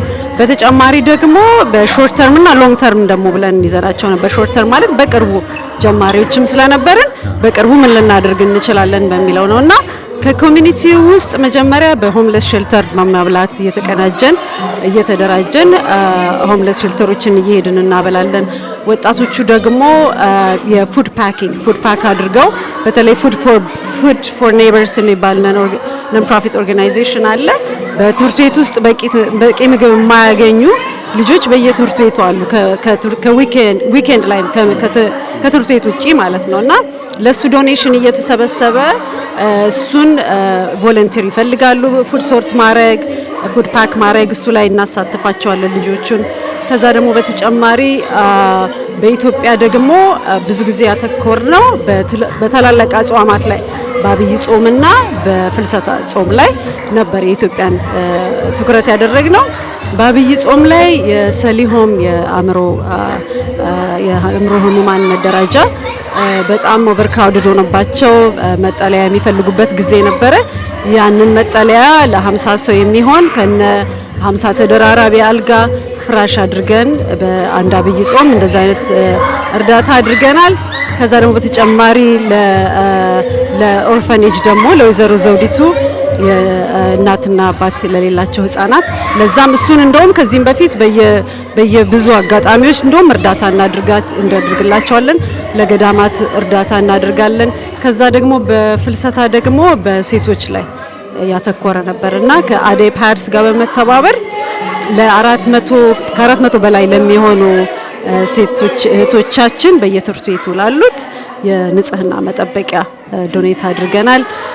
ከዛ ደግሞ በኋላ ላይ እንደ ሎንግ ተርም ፕላን አድርገን ብለን ያዝነው የነበረው እንትናችንን የተቀናጀነውን ወደ 501c ነን ፕሮፊት ኦርጋናይዜሽን ከፍ አድርገን በሱ ተቋቁመን አሁን በኢትዮጵያ በደቡብ ኢትዮጵያ የቁስቋም ማርያምን ቅድም ገለጻ ስናደርግ ነበር የቁስቋም ማርያም ቤተክርስቲያን ለማሰራት ይሄም ደግሞ በማህበረ ቅዱሳን ጋር በመተባበር ነው። እዛ ብዙ ክርስትና ያልተሰበከላቸው ብዙ ቤተክርስቲያን የሌላቸው በማህበረ ቅዱሳን እርዳታ ብዙ ነገር እየተደረገላቸው ያሉ አዳዲስ ክርስቲያኖች ናቸው። ለነሱ አሁን ቤተክርስቲያን ለማቋቋም ቅድመ ዝግጅቱ ሁሉ ነገር ጨርሰናል። ብዙ ብር እያዋጣን ነው፣ እየተደራጀን ነው። እሱን ቤተክርስቲያን ለማሰራት አሁን በጣም ቆርጠን የተነሳ ነው። እሱ ነው በጣም ብዙ ነገሮች በየአጋጣሚው እያደረግን ያለው። ከዛ ደግሞ አንድ ደግሞ ወንድማችን በጣም በጠና የታመመ ከኛ መሀል በጣም ጠና የታመመ በእግዚአብሔር ኃይል በጣም በእግዚአብሔር ምሕረት እኛም ሁላችንም ተሰብስበን ብዙ የጸለይንለት በተአምር እንደው እንደ እግዚአብሔር ፈቃድ የዳነ ልጅ ነበርና እግዚአብሔርን ለማመስገን ብለን የብለድ ድራይቭ ብለድ ዶኔሽን ተሰብስበን ብሎ ዶኔት አድርገናል። በሱ ስም ብለን እግዚአብሔርን ለማመስገን ብለን የኖቫ ሆስፒታል ዶኔት አድርገናልና አንዳንድ ነገሮች ከዚህም ከዛም እየተንቀሳቀስን ነው። ወደፊት ደግሞ ብዙ እንሰራለን ብለን እንገምታለን። ለእናንተ እንግዲህ ብዙ የጽድቅ መንገዶች የተባሉትን ሁሉ እያደረጋችሁ ነው ማለት ነው። እንደውም አሁን ስትነግሪኝ በየሆስፒታሉ ጠያቂ የሌላቸው ማንነታቸው እንኳን ቤተሰቦቻቸው ከየት እንደመጡ የት እንዳሉ እንኳን የማይታወቁ በየሆስፒታሉ የተኙ ወገኖች አሉን እና እነዚህን መፈለጉ በራሱ አንድ የጽድቅ መንገድ ነውና ለዛም መነሻ ሆኗቸዋል ማለት ነው። በጣም ትክክል ነው። እሱ እንደውም በጣም አንዱ ትልቁ አሁን ወደፊት እንሰራዋለን ያልነው ነገርም እሱ ነው። እነሱን የሲኒየር ሲቲዝን መጠየቅ እነሱም በአንዳንድ የባክግራውንድ ቼክ ርዝማኔ ነው ያለፈው ጊዜ እንደ ፕላናችን ያልሆን ነው። እሱም ሌላው ነው። ምንም ጠያቂ ያልወጡ በጣም አረጋውያን አሉ እዚህ ሀገር እንደምታውቀው በየሲኒየር ሆምስ ያሉትና እሱንም አድርገን እንጠይቃለን። ብዛት ስላለን እንዲህ አይነቱን ነገር ኦርጋናይዝ አድርገን እየተጠቀምንበት ነውና እንግዲህ መስራት ካለብን በጣም ጥቂት ነው፣ ግን ወደፊትም ደግሞ ብዙ እንሰራለን ብለን እንላለን። እንደ እግዚአብሔር ፈቃድ ሁሉን ነገር እንሰራለን። እንግዲህ የመሰባሰባቸው ወይም ደግሞ የህብረታቸው ስም ደቂቀ ጽዮን ነው። ለምንድነው ደቂቀ ጽዮን ያላችሁት? ደቂቀ ጽዮን እንግዲህ ከዚህ በፊት ትንሽ ሌላ ነበር ስማችን። ደቂቀ ጽዮን እንግዲህ አባታችን መርጠው የሰጡን ስም ስለሆነ አሁን ነው በቅርቡ ነው የተቀየረው። አሁን ደግሞ ብዙ እየበዛን ነው። በደቂቀ ጽዮን ስር ደግሞ አሁን ዛሬ እንደሰማው ደቂቀ እስጢፋኖስና ሌላም ብዙ እየበዛ ነው። ለወጣቶች እየበዛን ነው፣ ግን አዲስ የተሰጠን ስም ነው ከአባታችን። እንግዲህ ቅድም ቀሲስ እንደነገሩኝ ልጆቻቸው ከ370 ምናምን በላይ ናቸው ይመስለኛል ሲጠቅሱልኝና እናንተ ደግሞ ልጆች አሏችሁ 3-4 ልጅ በአንድ ቤት ይኖራል። እነዛ ሁሉ ደግሞ የእሳቸው ልጆች ናቸው። ስለዚህ ለልጆቻችሁ የእናንተን ህይወት በማውረስ ልጆቻችሁ ደግሞ የእናንተን ህይወት እያዩ ወደ ንስሐ አባቶቻቸው ወደ ካህናቱ እንዲቀርቡ በማድረግ በኩል ምን ይመስላል ተሞክሮ? በጣም እሱ ራሱ በጣም ደስ ይላል። ምክንያቱም አሁን በአብዛኛው እንደዚህ አሁን የምነግረን አክቲቪቲዎች እንግዲህ አንድ ከቻሪቲ ክፍል ነው ማወራለህ፣ በሌላ በትምህርትም አለ፣ በማህበራዊ ጉዳይም አለ፣ መንፈሳዊ ህይወት ክትትልም አለና በጣም ቢዚ የሚያደርገን እነሱም የሚያዩት ነገር ነውና ለሌሎችም በእውነት የንስሐ ልጆች በአጠቃላይ ደግሞ እንደዚህም አባቶችንም እየረዱ ቢሆን ለሌሎችም ደግሞ አርአያ ቢሆኑ አሜን ሆኖ ተግባራዊ ቢያደርጉት ብዬ እላለሁኝ። ግን አባቶቻቸውን የሚያደርጉት ነገር አለ። በተለይ እንዲህ ብዛት ሲኖር ልጆቻቸው ጠንክረው አብረው የሚያደርጉት ነገር ነው ተደራጅተው ብዬ እላለሁኝ። ጥሩ ቤተሰብ ትንሿ ቤተክርስቲያን ተብሎ ይጠራል። እናንተ ደግሞ ትንሿን ቤተክርስቲያን ያየንበት ነው የዛሬው ቀን። በጣም ደስ ትላላችሁ። በጣም ጎበዞች ናችሁ። በርቱ። ወሰንየለሽ አገሩ እባላለሁ። ዛሬ ያገኘሁሽ እዚህ በቀሲስ ዩኤል ልጆች ንስሐ ልጆች ጉባኤ ላይ የተሳተፍሽ ነው። ቀሲስ ዩኤል በጣም ልጆቻቸውን እየተንከባከቡበት ያሉት መንገድ በጣም ደስ የሚል ነውና አንቺ እንዴት ነው ከቀሲስ ዩኤል ጋር የተገናኘሽው? ለምሳሌ ንስሐ አባት ለመያዝ ምክንያቶች ምን ነበሩ? እኔ ቀሲስ ዩኤልን ሳገኛቸው ኮቪድ ነበረ። በኮቪድ ወቅት ያው ሁሉም ሰው እንግዲህ እንደኔ በፍራቻ ካሁን ሞታለሁ ወይም ደግሞ ብዙ ሰው ሲሞት በነበረበት ሰዓት ጊዜ ስለነበረ በጣም ፈርቼ ነበር እውነት ለመናገር እና የዛኔ ነው ንስሐ አባት ለማግኘት ሰርች ስናረግ አጠገባችን ቅዱስ ራጉኤል ቤተክርስቲያን ነበረ። በየቀኑ እየመጣን እዛ እንጎበኛለን። ምንም ሰው የለም። መጨረሻ ላይ አንድ ቤተክርስቲያን የሚያጸዱ ወንድም አግኝቼ እሱ የእሳቸውን ስልክ ሰጠኝ። በዛ ምክንያት ተገናኘን እና ያው የመገናኛ መንገድ ስላልነበረ ወዲያው እሳቸው ሲስተም ዘርግተው በዙም ንስሐ እንድንገባ እንድንናዘዝ እና ትንሽ ከፍራቻ ከነበረው ነገር ሪሊቭ እንድናረግ አግዘውናል። በጣም ለዚህም እናመሰግናቸዋለን። እንደው ብዙ ሰው አንቺም ከዛ በፊትም የነበርሽበት ስለነበረ እንደዚህ ከንስሐ አባት ጋር ለመገናኘት ንስሐ ለመግባት ወደ ቅዱስ ሥጋው ክቡር ደሙ ለመቅረብ የሚያግደው ነገር ምንድን ነው ብለሽ ታስቢያለሽ? አንቺስ ምን ነበረ ከዛ በፊት የነበረው መንፈሳዊ ህይወትሽ ሁኔታ? ያው በልጅነቴ ልጅ እያለሁ 10 ምናምን መጀመሪያዎቹ ላይ ቤተክርስቲያን ያደግኩት። ከዛ እያደግን ስንመጣ 18 19 ወደ 20 ምናምን ስንጠጋ በቤተሰቦቻችን ያው ከዚህ በኋላ ቅዱስ ቁርባን መቀበል የለባችሁም ምክንያቱም አድጋችኋል፣ ሜቢ እንግዲህ ኃጢአት ትሰራላችሁ ብለው ፈርቶም ሊሆን ይችላል። ግን ያው ስለ ንስሐ ማስተማርና መቀጠል እንደምንችል ስላላስተማሩን በዛ ምክንያት ላቋርጠው እያለሁ ትንሽ ከመንፈሳዊ ህይወትም ወጥቼ ነበረ። በኒው በአባታችን ምክንያት ነው ተመልሼ መስመር ውስጥ የገባሁት። በጣም ጎበዝ እና ወዲያው ወደዚህ ወደ ንስሐ ወደ እሳቸው ስመጣ የቅዱስ ቁርባን እንዴት መቀበል እንዳለብኝ ኮርስ ወስደናል። መጀመሪያ ኮርስ ተሰጠን 3 ወር 4 ወር አካባቢ በዙም የሚሰጡ ነበር። የዛኔ እንደነገርኩ ኮቪድ ስለነበረ ከዛ በኋላ ያው እንግዲህ ባለቤቴን የማሳመን ስራ ሰርቻለሁ። እግዚአብሔር ረድቶኝ ያው ወደ ቅዱስ ቁርባን እንድንመለስ እሳቸው አግዘውናል። በጣም ጎበዝ አባት ናቸው። በዚህ ምክንያት ነው የተመለስኩት። እንግዲህ ከዛ በኋላ ያው በህይወታችሁ በመንፈሳዊ መንገድ እየመራችሁ ነው ያላችሁት አይደለ? እንዲህ አይነት ጉባኤዎች ሲዘጋጁና ደግሞ ሌሎቹን ያው በእሳቸው በኩል እህትና ወንድም ናቸዋል እንግዲህ አይደለ? አንድ ንስሐ አባት ልጆች ማለት እህትና ወንድም መሆን ማለት ነውና ከነሱስ ከሌሎቹስ ህይወት አንቺ ስለ ሌሎቹ የምታጋሪው ነገር መቼም ይኖራልና ምን ተማርሽ? ቤተሰባዊነትን ተምሬያለሁ። ህብረት፣ መጠያየቅ። ያው እንደምታውቀው እዚህ ሀገር ማንም ከማንም አይደርስም። ወጣ ስራ ነው፣ ተበልሰ ቤት ነው፣ ልጆችን ላይ ነው ትኩረት የምታደርገው። መንፈሳዊ ህይወትን ያው ትንሽ ትዘናጋለህ፣ ትረሳለህ። ወደ ዓለም የሚሄድ ነገር ይኖራል። ግን እሳቸው ያ እንዳይሆን አመታዊ በሁለት ሳምንት አንዴ ሐሙስ የዙም ትምህርት አለ። ጉባኤ ነው፣ እሱ ትልቅ ጉባኤ ነው። ወደ 200 ምናምን ሰው ነው የሚገባበት። ሁሉም በሚባል ደረጃ በሱ ትምህርት ያስተምሩናል። እሱ ትምህርት እውነት ለመናገር በጣም ወደ መስመር ካስገቡኝ ነገሮች መካከል ዋነኛው በየ2 ሳምንቱ የሚያስተምሩት የንስሐ ጉባኤ እሱ በጣም ለውጥ አምጥቷል። በጣም ከምነግር በላይ እንደገና ደግሞ የቅዳሴ ትምህርት ተምሬያለሁ። ያው በፊት ቤተክርስቲያን ሄደን መቆም ነው፣ ማዛጋት ነው፣ ይደክመናል፣ ሞራል አይኖርህም ለማስቀደስ እና እንቀላፋለን ምናምን። እንደዛ ከሚሆን ለምን የቅዳሴ ትምህርት አትማሩም የሚል ሀሳብ አመጡና ዲያቆንም ተመድቦልን የቅዳሴ ትምህርት ተመርቄያለሁ። ሰርቲፊኬት አለኝ። በጣም ደስ የሚል ጊዜ አሳልፍ ያለው ከነዚህ የቅዳሴ ግሩፖቼ ጋር ቤተሰብ ነኝ። ሲወልዱ እንጠይቃለን። እኛም ቤት የሆነ ፕሮግራም ካለ የሆነ የምንገናኝበት መንገድ ካለ እነሱ ናቸው የሚጠይቁኝ፣ እኔም እጠይቃቸዋለሁ። ቤተሰብ ጓደኛሞች ሆነናል። በጣም ብዙ ቤተሰቦቼን ያገኟቸው፣ ጠያቂዎቼን፣ ጎብኚዎቼን ያገኘሁበት ማህበር ከማህበሩ በበለጠ ደግሞ የቅዳሴ ትምህርቱ ነበረና በጣም እግዚአብሔር ይመስገን። ስለዚህ ግሩም እንግዲህ በቤተ ክርስቲያን በተለይ አንዱ ሌላውን ማበርታት የሚጠበቅ ነው አይደል? ወንድሞች እህቶች በጋራ በህብረት መቀመጣቸው የተወደደ ነው። ደግሞ አንዱ የበረታው የደከመውን እንደዚህ እያበረታ ተያይዞ በመንፈሳዊ ሕይወት ማደግ በጣም ግሩም ነገር ነው። እንደው አንዳንዶች በዚህ በሶሻል ሚዲያውም ቲክቶክ ሲነጋገሩ ሰማለሁ።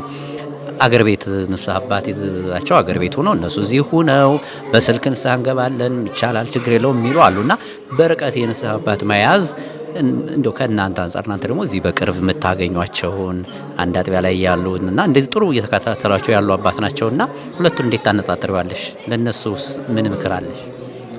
በስልክ የኢትዮጵያ ንስሐ አባት ኖሯቸው እነሱ እዚህ ሀገር እየኖሩ በስልክ ንስሐ መግባት እንደኔ ጥሩ አይመስለኝም። ለምን ሞር ኃጢአት የመስራት እድሉን ይሰጣል ብዬ አስባለሁ። ለምን ፊት ለፊት ቆመህ ነው ተሸማቀህ አይደለ? ንስሐ ስንገባ እኮ አባታችንን አሁን የመጀመሪያ የሰራሁትን ኃጢአት ደግሜ እንዳልሰራው ምክንያት ይሆኑኛል። ለምን ወይ ባለፈው እንደዚህ ንስሐ ገብቼ አሁን ደግሞ እሳቸው ፊት እንደዚህ ልቀርብ ነው በሚል እግዚአብሔርን ረስተን እሳቸውን ግን እንደ እግዚአብሔር ወኪልም ስለሆኑ እሳቸው ፊት ያንን ኃጢአት ደግሜ ሰርቼ ተመልሼ እሳቸው ፊት ላለመቅረብ ጥረት የምናደርግበት ወይ ስለሆነ አባቶቻችን ያዘጋጁልን። ይሄ በስልክ የሚለውን ብዙ ደጋፊ አይደለሁም። በተቻለ መጠን እዚሁ በየአጥቢያችን ቤተክርስቲያን ሞልቷል። እግዚአብሔር ይመስገን። አሜሪካን ሀገር ብዙ ቤተክርስቲያን በአንድ አካባቢ 2-3 ቤተክርስቲያን አለ እና በአጥቢያችን አጥንተን ጥሩ የሆኑትን አባቶች ልክ እንደ ቀሲስ ዩኤል እሳቸው ሲያስተምሩ ነው እንዴ የነገር ኃጢአት ነው የነገርንም እንደዚህም መናገር አለብኝ ማለት ነው እያልኩኝ ያው ሪከርድ አድርገሽ ዘሽ ነው ስላሉኝ እነዛን ነገሮች እንዳስተውል ያደረገኝ እሱ ነው ብያስ። ስለዚህ ከዛ በኋላም በደንብ ይከታተሏችኋል፣ እድገታችሁን ለውጣችሁን ይከታተላሉ ማለት ነው። አዎ ምን አለ መሰለ 5 ኮሚቴዎች አሉ በቀሲስ ዩኤል ጉባኤ።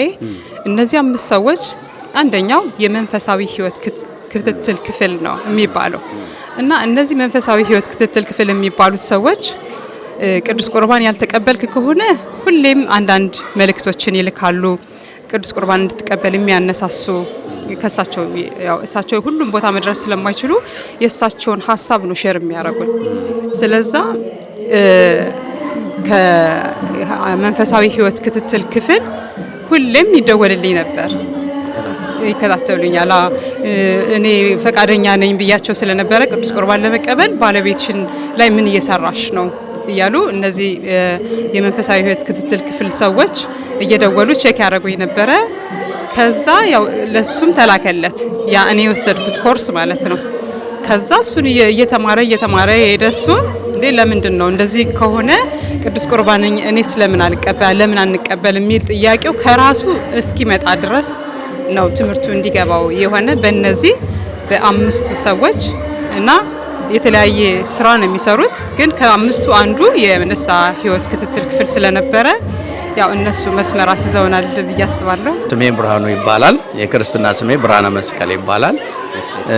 መጀመሪያ እዚህ ስመጣና እንትን ስል ማለት እዚህ በንስሐ አባታችን በቀሲስ ኢዩኤል እንትን ቀሲስ ኢዩኤልን እንደ ንስሐ አባት ከያዝኩኝ ጀምሮ ምንድነው ያወጡት የራሳቸው የሆነ ፕሮግራም ነበር። ያ ፕሮግራም ምንድነው አንደኛ በሃይማኖታችን እንድናድግ በጣም ትልቅ አስተዋጽኦ ነው ያደረጉት። ለምሳሌ እኔ ድሮ ቤተክርስቲያን ሄዳለሁ፣ አልፎ ሄዳለሁ የሚባል አይደለም፣ ግን ሄጄ ቅዳሴው ስለምን እንደሚያወራ ምን እንደሚሉ ምንም የማውቀው ነገር የለም። ከዛ በኋላ አሁን አንድ የቅዳሴ ትምህርት ተብሎ ዲያቆናቶቹ እንዲያስተምሩን አደረጉ ማለት ነው።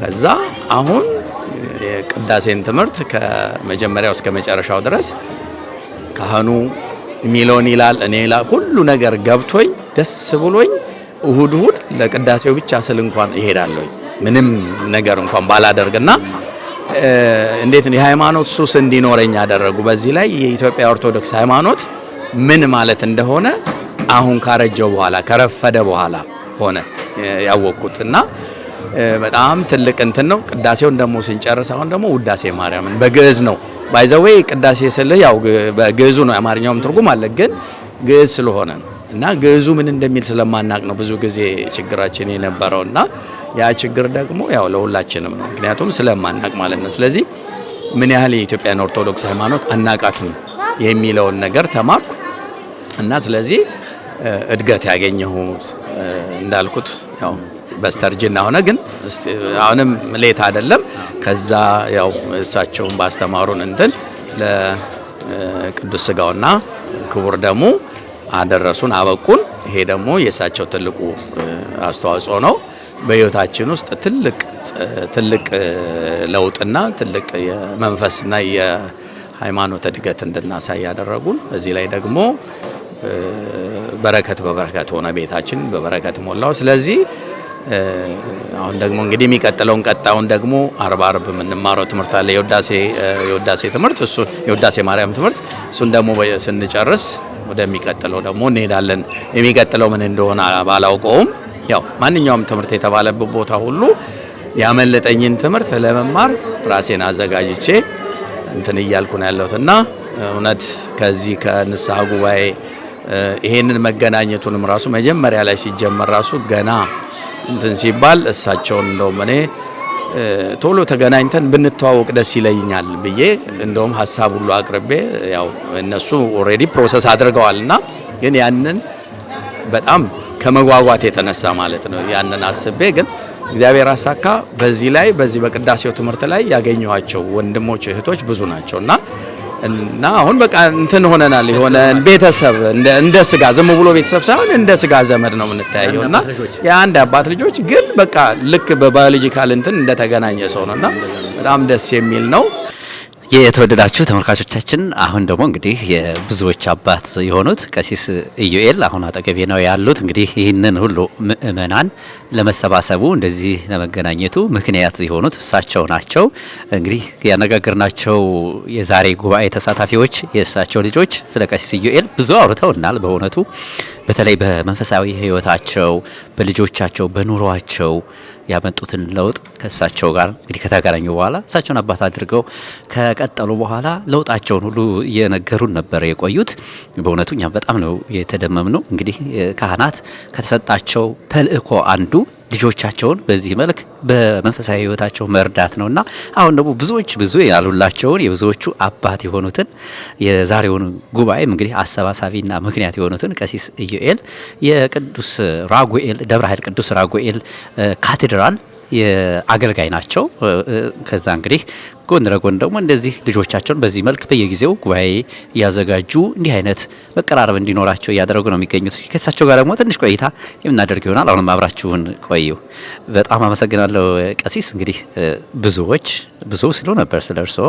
በእርግጥ የሚገባዎትንና ስራዎትን ነው የሰሩት። እንዲሁ አጠቃላይ ግን አንድ ካህን ማድረግ ከሚገባው የተለየ ነገር ምንድን ነው እያደረጉ ያሉት እርሶስ?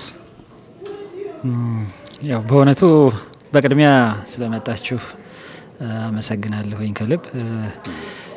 አንድ ካህን ማድረግ ከሚገባው ብዙ የተለየ ነገር እያደረኩኝ ነው ብዬ አላስብም። ያው የተጠራ ነው የክርስቶስን መንጋዎች እንድንጠብቅ ነው።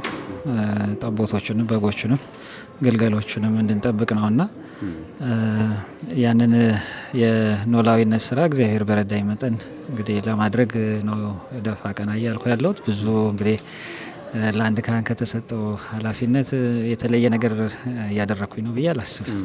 ቀሲስ እንግዲህ ይህንን መርሃ ግብር ሲያዘጋጁ ደጋግሞ ያዘጋጁትን ቢሆን ዛሬ እባክዎትን እኛም በፕሮግራሙ ተገኝተን ለሌሎች አርአያ ሊሆን ስለሚችል እንቅረጽ እናግኘዎት ስንለዎት አረ እንደው ይሄ ምን ያደርግልኛል ይሄ እኮ ስራዬ ነው የሚል ትንሽ ማንገራገር ነበረ። እንግዲህ ዛሬ እርስዎንም ያስቸገር ነው ጉባኤውም ላይ የተገኘን ነው ካህናት እንዲህ አይነት ስራ መስራት ይገባቸዋል፣ ጥሩ ማበረታታት ነው ብለን ነውና በጣም እናመሰግናለን ፈቃደኛ ስለሆኑ። ግን እንደው ከእርስዎ ሌሎች ካህናት እንደው ሊወስዱት የሚገባውም ነገር ሊኖር ስለሚችል በዚሁ እየተነጋገር እንሄዳለን። አጠቃላይ ግን ስንት የንስሐ ልጆች አለዎት? እንዴት ነው የንስሐ ልጆቹንስ የሚቆጣጠሩት? ሁሉንም የንስሐ ልጆች ሲያውቋቸዋል ወይ?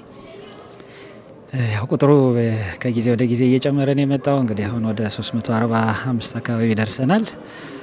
ሁሉንም ልጆች አውቃቸዋለሁ በሚገባ። ያው በተቻለ አቅም የቴክኖሎጂውን እገዛ ለመጠቀም ስለምሞክር ያው የንስሐ ልጆችን ስቀበል ያው ኦንቦርዲንግ ፕሮሰስ አለ ማለት የመቀበያ መንገድ አለ። የሚሞሉት ልክ ያው የትም ቦታ ስንሄድ መቼ ኦንቦርዲንግ የምንገባበት ፎርም አለ፣ ኦንቦርዲንግ ቼክ ሊስት አለ አይደለ? ያው ምን ማድረግ እንዳለብን አንድን ማህበረሰብ ስንቀላቀል ወይም አንድን ካምፓኒ ስንቀላቀል ልክ ያው ስራ ስንጀምር በሳምንት በሁለት ሳምንት ጊዜ ውስጥ አንድ የንስሐ ልጅ ምን ማድረግ አለበት የሚለውን ወደ 7 ወደ 8 የሚሆኑ ስቴፖችን ያው ያንን መከተል ይኖርበታልና ያው የመጀመሪያው አንዱ የሚሞሉት ፎርም አለ።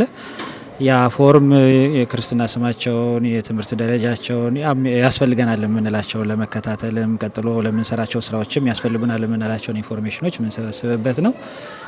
ከዛ ቀጥለው የመግቢያ የንስሐ ትምህርት ተቀርቶ የተዘጋጀ ትምህርት አለ። የንስሐ ጉባኤ አለን በየ15 ቀን አንድ ጊዜ። አሁን ባለፈው የ100ኛ ጉባኤያችንን አክብረናል። ያው በየ15 ቀን አንድ ጊዜ ስለሆነ በዛ የንስሐ ጉባኤ ትምህርት ላይ መጀመሪያ ላይ ያው ተከታታይ የንስሐ ትምህርት ይሰጥ ስለነበር እሱ ተቀርጾ የተቀመጠ አለ። ያንን ይከታተላሉ። እስከዛው እሱን እየተከታተሉ ደግሞ ቀጠሮ ይዛሉ።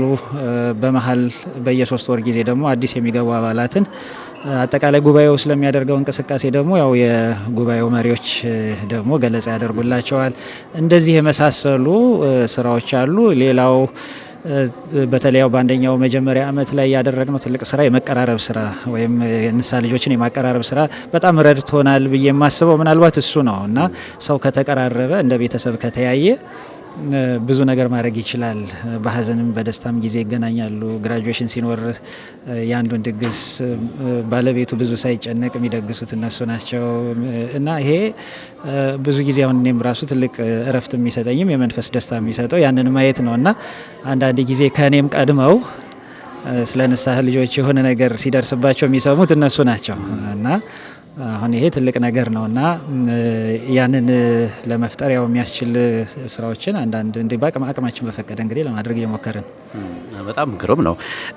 እንግዲህ ከእርስዎ ምን ይጠበቃል የሚለውን እናነሳዋለን። ከዛ በፊት ግን እርስዎ ከንስሐ ልጆቹ ምንድን ነው የሚጠብቁት? ምን ነገሮች እንዲይዙ እንዳሟሉ ነው የሚጠብቁት? ያው እሱን አሁን በየጊዜው ትንሽ እያሻሻል ነው እያጠራ ነው መተናል። አሁን በጊዜው የመጀመሪያው ትልቁ ነገር ንቁ ተሳትፎ ነው።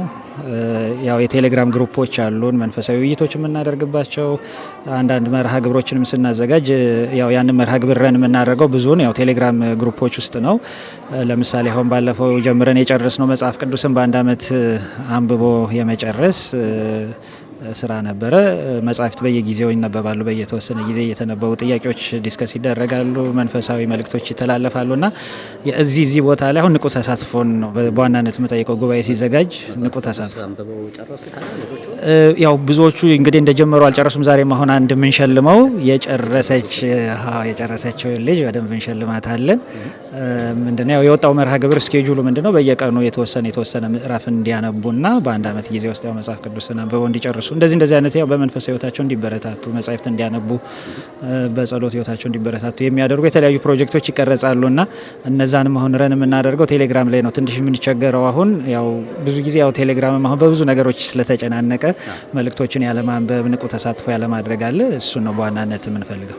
በጣም ደግሞ ከገረመኝ ውስጥ እንግዲህ ቅድም መራገሩን ስከታተል ያሉትን የንስሐ ልጆች ሰርቬ ሰርተውባቸው ነበርና ምን ያህሉ ንስሐ እየገቡ ነው እየቆረቡ ነው፣ ምን ያህሉ ደግሞ ከቆረቡ ስንት ጊዜ ሆኗቸዋል፣ ጭራሽም ደግሞ ወደ ቁርባንም ያልተጠጉ ብለው ለይተው አስቀምጠዋቸዋልና ያ ሰርቬ ምን ነገረውት? ምን አገኙበት? ከዛ ያው ቅድምም በእንትኑ በፕሬዘንት ሲደረግም እንዳያችሁት ያሉት ክፍተቶች ምን ላይ እንደሆኑ በግልጽ አሳይቶናል ሰርቬው። ለምሳሌ የማይቀበሉ ሰዎች የማይቀበሉበት ችግር ምንድን ነው? የትምህርት እጦት ነው ወይስ ማህበረሰቡ ውስጥ ሰርጸው የገቡ የስህተት አስተሳሰቦች ሚስኮንሰፕሽኖች ናቸው የሚለውን የውስጣቸውን እነሱ የሚሰማቸውን ስሜት እንዲገልጹ ያደረገ ነውና ሰርቬው በጣም ብዙ ዳታን የሰበሰብንበት እንግዲህ ሰርቬውን የሞሉት ወደ 279 የሚሆኑ ሰዎች ናቸውና ያ ዳታ ያው ጠባብ ኮሚዩኒቲም ቢሆን ግን አሁን በቀጣይ ለመስራት የምናስባቸው ስራዎች ላይ ዳታን መሰረት ያደረገ ችግርን መሰረት ያደረገ መፍትሄ የሚሰጥ ነገር ለመስራት አሁን ብዙ እናስባለን እናቅዳለንና ክፍተቱ የቱ ጋር እንደሆነ የቱ ጋር መስራት እንዳለብን መጠይቆ በግልጽ አሳይቶናል። ምን ምላሾችን አገኛችሁ? ምክንያቱም ይሄ ለሌሎችም የሚጠቅም ልክ ነው። በዋናነት አሁን ቅድምን በሁለት ከፍለን እንዳየናቸው ችግሮቹን ያየነው አንድ ከማህበረሰብ በኩል የሚመጡ ችግሮች አሉ፣ ሁለተኛ ደግሞ የውስጥ ችግሮችን አይተናል። ከማህበረሰቡ የሚመጡ ችግሮች ምንድነው? ማህበረሰቡ ውስጥ አሁን ቅድም እንዳልኩ ሰርጾ የገቡ የስህተት አስተምህሮች አሉ፣ አመለካከቶች አሉ። ወጣቶች ስጋውና ደሙ መቀበል የለባቸውም። አንዲት ሴት ልጅ ወር አበባ ማየት ስትጀምር ወይ ደግሞ አንድ ወንድ ልጅ መጎርመስ ሲጀምር ስጋውና ደሙ መቀበል የለበትም። አሁን ብዙዎቹ እንግዲህ ስጋውና ደሙ መቀበል ያቆሙት በእነዚህ ምክንያቶች ነው እና ማህበረሰቡ ተው እያላቸው ማለት ነው። ከልጅነታቸው ጀምሮ ይቀበላሉ፣ ግን ወደ ወጣትነት ሲመጡ ማህበረሰቡ ነው የሚያስቆማቸው፣ ወላጆች ናቸው የሚያስቆማቸው። ስለዚህ እነዚህ ልጆች በወጣትነት እድሜያቸው ወደ ኃጢአት ህይወት እንጋለጣለን። አንድ ሰው በነፍስ አባት ጠባቂነት ካልተያዘ በንስሐ ካልተጠበቀ ዓለም ትስበዋለች፣ ወደ ኃጢአት እንሄዳለን። የኃጢአት ነጻነት ይኖረናል። አንዱ ትልቁ እኮ የነፍስ አባት የሚሰጠን ነገር ምንድን ነው? የኃጢአት ነጻነት እንዳይኖረን ነው የሚያደርገን አይደለ? ስለዚህ ያንን ነው እየሰበር ነው ያለ ነው ማለት ነው። ስለዚህ ሰው ኃጢአት ይሰራል፣ ግን ኃጢአቱን አይናዘዝም። ስለዚህ ኃጢአት የመስራት ነጻነት ይኖረዋል እና ብዙ ትልቁ ክፍተት አሁን እሱ ይሄ ማህበረሰብ ውስጥ ያሉ እንደዚህ አይነት ችግሮችን ስጋውና ደግሞ ይቀስፋል፣ ብትቀበል ትቀሰፋል፣ ችግር ይበዛብሃል፣ ፈተና ይመጣብሃል የሚሉ እንደዚህ አይነት ማህበረሰብ ውስጥ ያሉትን ችግሮች አጉልቶ አሳይቶናል። ከና ከአባት የወረሱት አሁን ማህበረሰብ ውስጥ ስጋውና ደግሞ እናትና አባትም ሲቀበሉ ያዩት አርጅተው ሸምግለው ነውና ይህ አሁን ማህበረሰቡ ያወረሰው ጫና ነው። ሌላ ደግሞ ከውስጥ ደግሞ የየግል ችግር አለ። እነዛንም በደንብ በግልጽ በተለይ ይሄ የግል ችግሮች ላይ ብዙ የውስጣቸው ነገር አውጥተው የሰጡን መረጃዎች አሉና እያንዳንዱ በጣም ጠቃሚ ነው ብዬ አስባለሁ። ከዚህ በኋላ ያንን በትምህርት የሚስተካከለው በምክር የሚስተካከለው በምክር እያደረጉ ለመስራት ነው ሀሳቡ ለመስራት ነው እያሰብን ያለ ነው። አሁን ሌላው ምንድነው ይሄ ፎከስ ግሩፖችን ክሬት እያደረግን ነው። ወጣቶችን ለብቻ፣ ትልልቆችን ለብቻ፣ ወንዶችን ለብቻ፣ ሴቶችን ለብቻ እንደዚህ አሁን በሚያስፈልገው ቦታ ላይ ፎከስድ ግሩፕ ክሬት እያደረግን እነዚህን ችግሮች ለመፍታት ነው ያሰብነውና አሁን ስጋውና ደሙን በተመለከተም እንዳልከው ለሁሉም በትምህርት መልክ የሚፈታ ይኖራል። በግልም አሁን ምንድነው ዳታውም አሁን እኔ እያንዳንዱ ሰው ዳታ ስላለኝ በቀጣይ የምናደርገውም የግል ውይይታችንም ላይ ይነሳል። እንደገና ደግሞ ስጋውና ደሙን ተኮር የሆኑ ብዙ ስራዎች በዚህ ዓመት እንሰራለን ብለን እናስባለን። እያንዳንዱ ስራዎቻችንን ድራይቭ የሚያደርግልን ወይም የሚመራልን ይሄ የተሰበሰበው መጠይቅ ነው ማለት ነው። አሁን በአጠቃላይ እንደው እርስ በርስ እንደው ብቻቸውን ከማግኘት አለፍም ብሎ በዚህ ደረጃ እንደ ማህበርም ነገር አድርጋችሁታልና ይሄ ማህበር እርስ በርስ አንዱ ሌላውን ከመርዳት ከማበረታት ከመበረታታት ባለፈ ምን ሊሰራ አስቧል? ያው በዋናነት ይህንን ያሰብነው ቅድም እንዳልኩት ጥቅሙ ለኔ ለነሱ ብቻ ሳይሆን ለቤተ ክርስቲያንም ነው። አሁን ቅድም እንዳልኩት እነሱም በመንፈሳዊ ሕይወታቸው ይረዳዱበታል፣ ይጠባበቁበታል። ለኔም ብዙ ስራ ያቀላል። የክትትሉን ስራ ያው ራሱ ኮሚኒቲው አንድነቱ ራሱ እንዲሰራ ያደርጋል። ሌላው ደግሞ ምንድነው አሁን ምንድነው አንድ ማህበረሰብ ወይም አንድ ኮሚዩኒቲ አንድ ግሩፕ ክሬት አደረግን ማለት እንግዲህ ለቤተ ክርስቲያን ነው። አሁን ያንን ያዘጋጅ ያጠዋም ቤተ ክርስቲያን አሁን በጣም ያግዛሉ ማለት ነው። እነዚህ ክርስቲያኖች እንግዲህ እዚህ መሀሊ ላይ ያለችው ሙሽራ እንደተናገረችውና ወልድ ሆይ ንጽሐ አቅለ ትላለች እና አሁን ያንን ልጅ ወንድሜ ውዴ ሆይና ወደ ሜዳው እንውጣ ወደ በረሃው እንሂድ ትላለች እና ከዛ በፊት ያንን ጌታዋን ስትፈልገው ያንን ሙሽራውን ስትፈልገው ብዙ ደክማለች። ሰዎችን ስትጠይቅ እናያታለን። መጨረሻ ላይ ስታገኘው ግን ወደ ሜዳው እንውጣ ነው ወደ ምድረ በዳው እንውጣ ነው እና አሁን የንስሐ ሕይወትና ቅዱስ ሥጋውን ክቡር ደሙን የመቀበል ትልቁ ዓላማ ይሄ ነው ብዬ ነው የማስበው። ሰው ከኃጢአት ባርነት ነጻ ወጥቶ ልክ ዘኬዎስ እንዳደረገው ማለት ነው ካሳ የመክፈል ስራ የመስራት ክርስቶስን የማገልገል ክርስቶስን ያሳዘነውን ያህል አሁን ደግሞ ንስሐ ከገባን በኋላ ደግሞ ክርስቶስን በማገልገል መካስ አለብንና አሁን ያንን ለቤተ ክርስቲያን ያንን ነው እየሰጠን ያለ ነው። አገልጋይ አጥቢያውን የሚያገለግሉ በብዙ መንገድ ለቤተ ክርስቲያን ብዙ ስራ መስራት የሚችሉ ነው እያሰብን ያለ ነውና እንግዲህ ያው ጥቅሙ በጣም ዘርፈ ብዙ ነው ብዬ ነው የማስበው።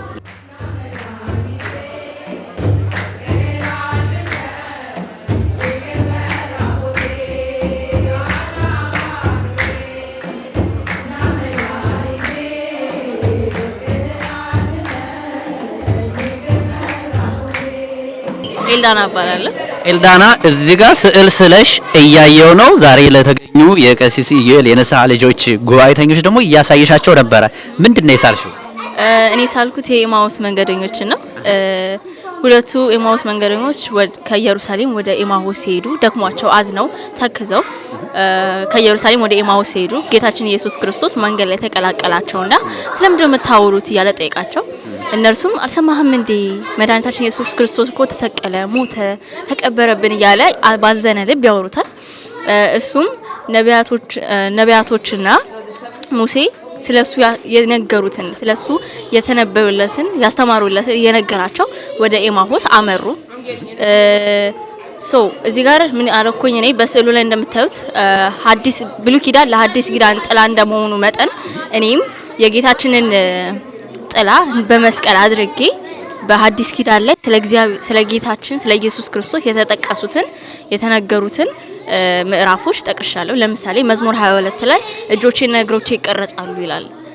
that means like it's telling them like for the future በችንካሪ ወጋን ነው ያ እኔ ሰራው የኤማውስ መንገደኞች ነው። አመሰግናለሁ። በርቺ። በጣም አመሰግናለሁ። መጠሪያቸው ደቂቀ ጽዮን ይባላል። የቀሲስ ኢዩኤል የንስሐ ልጆች ናቸው። የቀሲስ ኢዩኤል በቅዱስ ራጉኤል ቤተክርስቲያን አገልጋይ ናቸው። በጣም ደስ የሚለው ደግሞ ከ370 በላይ የሚሆኑ የንስሐ ልጆቻቸውን በተለያየ ጊዜ እያገኙ እንዲወያዩ፣ እንዲመካከሩ፣ እንዲማሩ እያደረጉ እነሱም ቤተሰቦቻቸውም ልጆቻቸውም መንፈሳዊ ሕይወታቸውን እንዲያጎለብቱ እያደረጉ ነው። በእውነቱ አንድ የቤተክርስቲያን ካህን ሊሰራው የሚገባው ስራ ይሄ ነው። ዛሬ የተረዳን ነው ይሄንን ነው። ደግሞስ የንስሐ ልጁን የተሰጠውን ቤተክርስቲያን አደራ ብላ የሰጠችውን የንስሐ ልጁን ተንከባክቦ ሕይወቱን መንፈሳዊ ሕይወቱን በቀና መንገድ መርቶ ለስጋውና ደግሞ እንዲበቃ ማድረግ ከዚህ የበለጠ ምን ስራ አለው ለአንድ ካህን? ቀሲስ ኢዩኤል እንግዲህ ዛሬ ይሄንን የሰሩ መሆናቸውን በዛሬው መርሃ ግብር አረጋግጠናል። ብዙዎቹ ያነጋገርናቸው የቀሲስ ኢዩኤል የንስሐ ልጆች ከየት ተነስተው አሁን የት ላይ እንዳሉ ነግረውናል። መንፈሳዊ ሕይወታቸው እንዴት እንደተቀየረ፣ ቤተሰብ የመምራት መንገዳቸው እንዴት እንደሆነ፣ አሁን ያሉበት መንፈሳዊ ሕይወትና የሚመኙት ሊደርሱበት ያሰቡትም መንፈሳዊ ሕይወት ምን መሆን እንዳለበትም ነግረውናል በቆይታቸው።